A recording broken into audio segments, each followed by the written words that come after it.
Hello friends, welcome back to commerce classes channel. आज हम बात करेंगे डिसोल्यूशन ऑफ पार्टनरशिप फर्म वाले चैप्टर के बारे में। तो इसमें हम सबसे पहले देखेंगे कि डिसोल्यूशन ऑफ पार्टनरशिप फर्म और डिसोल्यूशन ऑफ पार्टनरशिप होता क्या है। ये दोनों टर्म अलग अलग होती है, तो हम ये देखेंगे कि ये होता क्या है।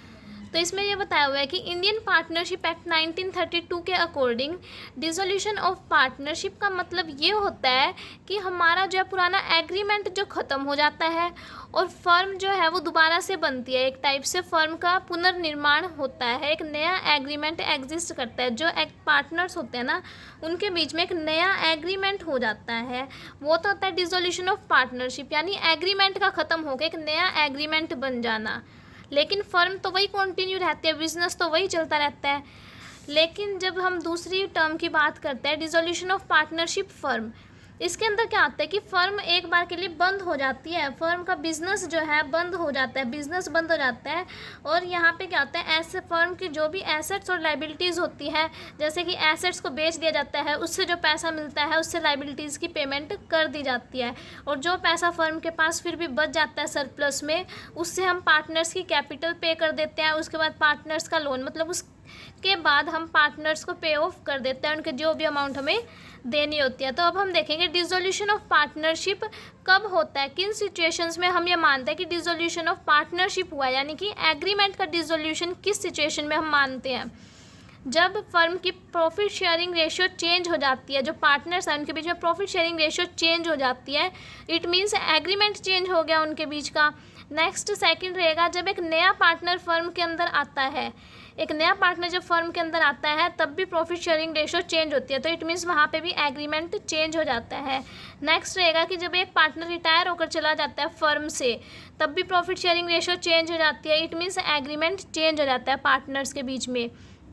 नेक्स्ट रहेगा डेथ ऑफ ए पार्टनर, जब एक पार्टनर की डेथ हो जाती है तो एग्जिस्टिंग पार्टनर्स की प्रॉफिट शेयरिंग रेशियो चेंज हो जाती है, तो वो भी एक सिचुएशन रहती है कि पार्टनरशिप डिसॉल्व हो रही है। इंसॉल्वेंसी ऑफ पार्टनर, जब एक पार्टनर इंसॉल्वेंट हो जाता है तो उसको फर्म में से निकाल दिया जाता है और जो बाकी पार्टनर बचे होते हैं ना, उनके बीच का एग्रीमेंट चेंज हो जाता है, तो इसलिए इसे भी डिसोल्यूशन ऑफ पार्टनरशिप के अंदर कंसीडर किया जाता है। नेक्स्ट रहेगा expiry of period of partnership, it means जब पार्टनरशिप जिस चीज़ के लिए हुई थी ना, जितने टाइम के लिए हुई थी, वो पीरियड अगर हमारा कंप्लीट हो गया है तो उसके बाद हमारी पार्टनरशिप का नया एग्रीमेंट आता है पार्टनर्स के बीच में, तो वहाँ पे भी पार्टनरशिप डिसॉल्व मानी जाती है।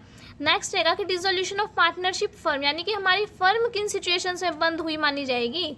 उसके लिए फर्स्ट पॉइंट है म्यूचुअल एग्रीमेंट, ये सेक्शन 40 के अंदर आता है। इसके अंदर ये होता है कि जब सारे पार्टनर्स की आपस में सहमति होती है कि हम फर्म को बंद कर देते हैं, हम इससे आगे बिजनेस कैरी ऑन नहीं करना, तब फर्म जो है डिसॉल्व हो जाती है। नेक्स्ट रहेगा कंपल्सरी डिसोल्यूशन, यानी कि फर्म के लिए कंपल्शन होता है कि उसे अपने फर्म को डिसॉल्व करना ही पड़ेगा। ऐसा कब होता है, ये सेक्शन 41 के अंदर बताया हुआ है।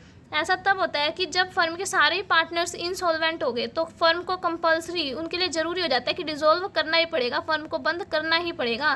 नेक्स्ट पॉइंट है अनलॉफुल, यानी कि फर्म कोई गैर कानूनी काम कर रही है, लाइक किसी के साथ फ्रॉड कर रही है या कोई ऐसा बिजनेस कर रही है जो लॉ के अगेंस्ट है, तो वहाँ पे भी फर्म को अपना बिजनेस बंद करना पड़ता है, कंपल्सरी डिसोल्यूशन जरूरी होता है वहाँ पर भी। नेक्स्ट पॉइंट है on happening of an event, यानी कि एक घटना के घटित होने पर फर्म को डिसॉल्व होना पड़ता है। वो कौन सी घटना हो सकती है, लाइक कोई भी एक पार्टनर जब फर्म का इंसॉल्वेंट हो जाता है तो फर्म डिसॉल्व हो जाती है। नेक्स्ट पॉइंट है फुलफिल ऑब्जेक्टिव, यानी अगर फर्म का ऑब्जेक्टिव पूरा हो जाता है तो भी फर्म डिसॉल्व जाता है, क्योंकि जब उसका ऑब्जेक्टिव ही पूरा हो गया, उसको आगे काम करने के लिए कुछ नहीं बचा, तो इट मीन्स फर्म उसके बाद डिसॉल्व हो जाएगी। नेक्स्ट पॉइंट है एक्सपायरी पीरियड, यानी फर्म की अगर ड्यूरेशन कंप्लीट हो गई है, कि फर्म लाइक फर्म बनी थी 1 साल के लिए, तो फर्म की जब ड्यूरेशन कंप्लीट हो गई तब उसके बाद भी फर्म जो है वो डिसॉल्व हो जाती है। नेक्स्ट पॉइंट है नोटिस, इट मीन्स अगर फर्म का ड्यूरेशन कंप्लीट नहीं हुआ फिर भी पार्टनर्स जो है नोटिस देकर, सभी दूसरे पार्टनर्स को नोटिस देकर फर्म को डिसॉल्व कर सकते हैं। Next is order of court. It means अगर कोर्ट ने ऑर्डर दे दिया कि तुम अपनी फर्म को डिसॉल्व करो, फर्म को बंद कर दो परमानेंटली, तब भी जो है पार्टनर्स को अपनी फर्म को डिस्क्लोज करना पड़ता है। तो कोर्ट ऑर्डर कब कब देता है? Unsound mind. इट मीन्स अगर कोई पर्सन अनसाउंड माइंड का हो गया और किसी दूसरे पर्सन ने उस फर्म के अगेंस्ट जो है केस फाइल कर दिया, तो कोर्ट ऑर्डर दे देता है कि तुम फर्म को डिसॉल्व करो।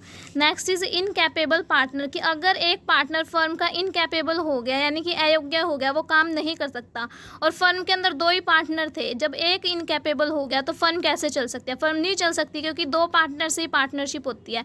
तो जब फर्म नहीं चल सकती तो कोर्ट ऑर्डर दे देता है कि तुम अपनी फर्म को बंद कर दो, डिसॉल्व कर दो।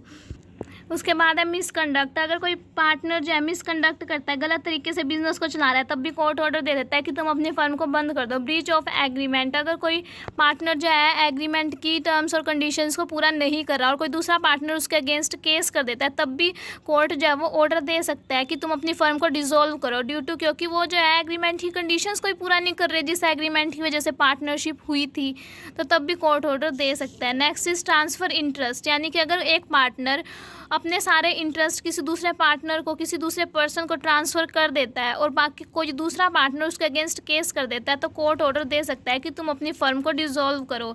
Next is court. खुद से भी अगर कोर्ट को कोई ऐसे बेसिक्स लगते हैं कि भी फर्म जो गलत चल रही है, गलत फ़ायदा उठा रही है एनवायरनमेंट का, तो तब कोर्ट को अगर कोई बेसिक ग्राउंड लगता है कि भाई ये चीज़ गलत है, तो कोर्ट खुद से भी ऑर्डर दे सकता है उस फर्म को बंद करने के लिए। आज का हमारा नेक्स्ट टॉपिक रहेगा settlement of accounts on dissolution, यानी कि जब एक फर्म बंद होने जा रही है तो वो कौन से अकाउंट्स को मेंटेन करती है, कैसे अकाउंट्स को सेटल ऑफ करती है, इस चीज़ को देखेंगे। तो ये इसका जो मेंशन किया गया है सेक्शन 48 के अंदर मेंशन किया गया पार्टनरशिप एक्ट के। तो इसमें सबसे फर्स्ट पॉइंट रहेगा कि लॉस। फर्म को जितना भी लॉस हुआ है ना, उसको पे ऑफ किया जाएगा जब फर्म डिसॉल्व हो रही है। तो कैसे पे ऑफ करेंगे? सबसे पहले तो फर्म के जो प्रॉफिट्स हैं उसमें से पे ऑफ किया जाता है।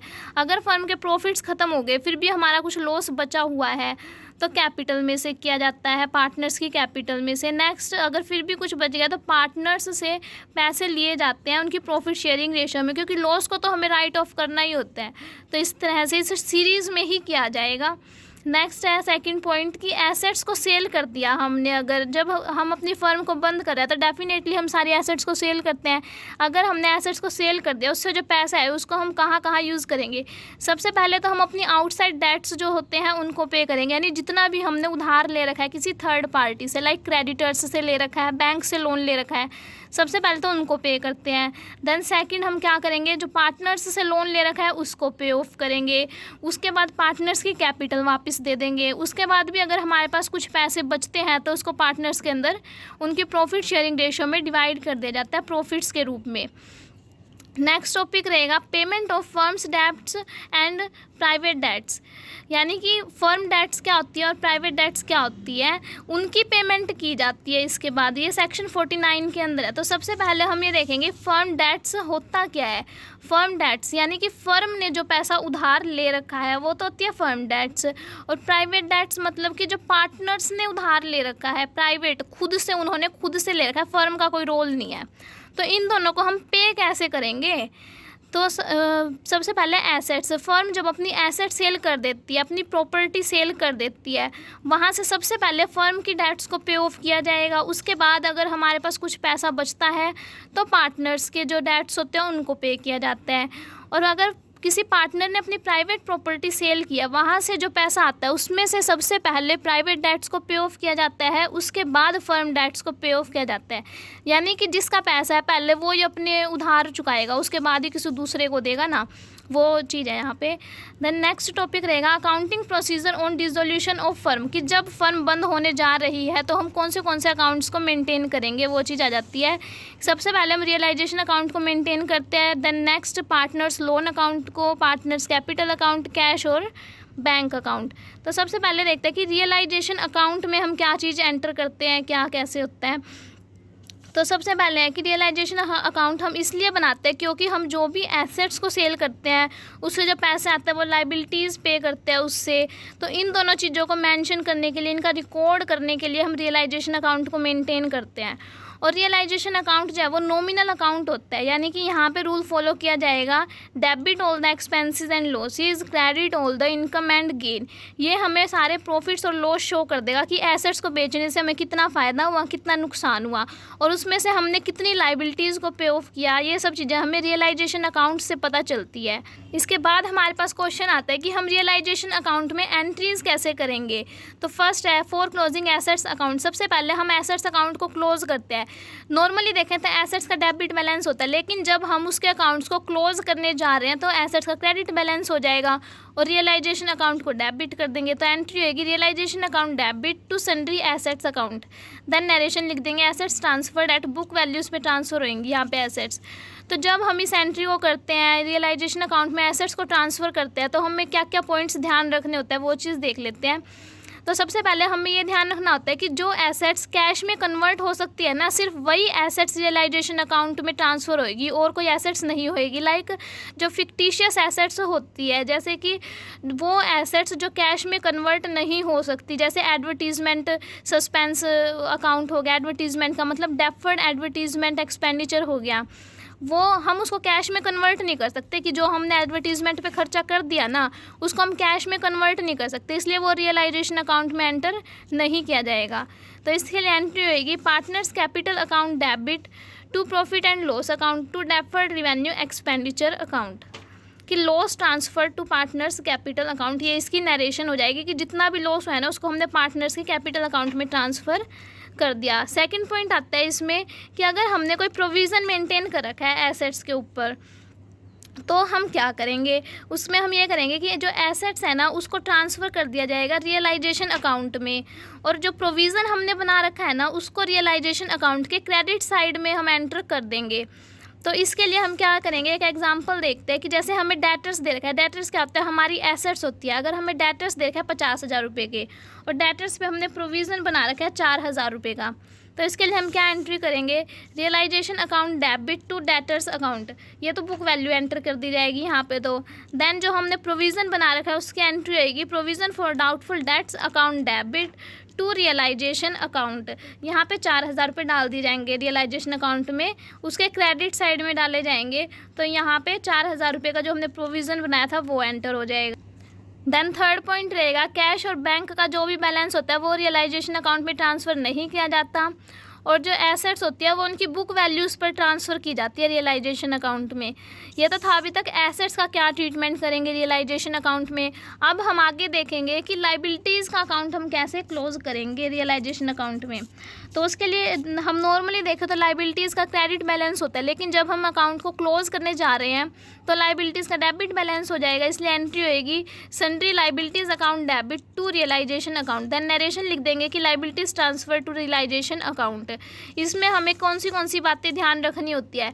सबसे पहले कि थर्ड पार्टी लाइबिलिटीज़ जो होती है उसको रियलाइजेशन अकाउंट में एंटर किया जाता है। थर्ड पार्टी लाइबिलिटीज़ कौन सी, लाइक बिल पेबल और क्रेडिटर्स, ये हमारी थर्ड लाइबिलिटीज़ होती है, थर्ड पार्टी लाइबिलिटीज़, इनको रियलाइजेशन अकाउंट में ट्रांसफ़र किया जाता है।